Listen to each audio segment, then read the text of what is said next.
So in this section of the Kanasaga Shale, I'm really not seeing that many trilobites. In fact, hardly any trilobites at all.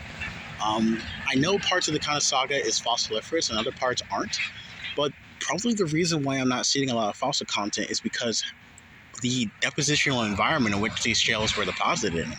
So typically when you don't find a lot of fossil material in some of these beds, sorry, there's a truck about to pass me.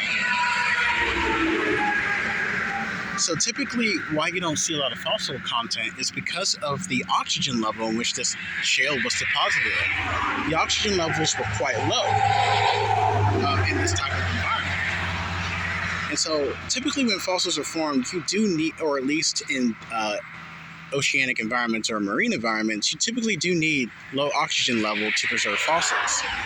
And at this particular section of the Kanasaga Shale, we're not finding any fossil content at all. I mean, we probably found brachiopods and things like that, but we're hardly ever finding trilobite material. Now, trilobite material is found here.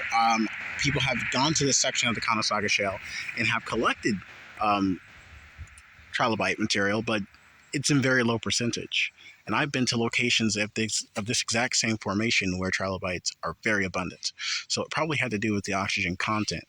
Because if you look at this rock here, this is a piece of Kanasaga Shale, and right here is just a whole bunch of iron. And things like iron oxides and sulfides are typically formed in low oxygen environments. So we're probably in a section of the ocean where the seafloor, or this section, was probably just low in oxygen.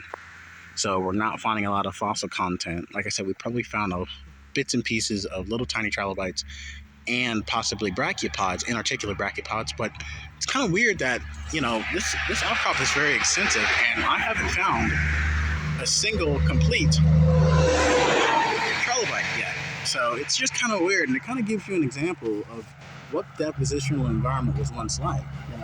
It's great to be out here looking at the geology and looking at a piece of the section, 500 million year old seafloor, but it's just kind of weird not finding any trilobites or any, hardly any fossil content in these beds. And I mean, I'm on the other side of the road here, and these shale beds stretch for lots of miles. I mean, this is just another section of the Kanasaga that we went to because we couldn't find much material, but we'll see if we can find any fossil content. But if not, this kind of gives you, this is basically a really good geology lesson to kind of give you an example of what the depositional environment was like here. And this section was probably low in oxygen and didn't really preserve that many fossils. I found possibly trace fossils, but hardly any trilobite content. So we'll see if we can find some more trilobites. And if not, this is a good lesson for geology, and it gives you an example of the environment in which these rocks were formed in. So.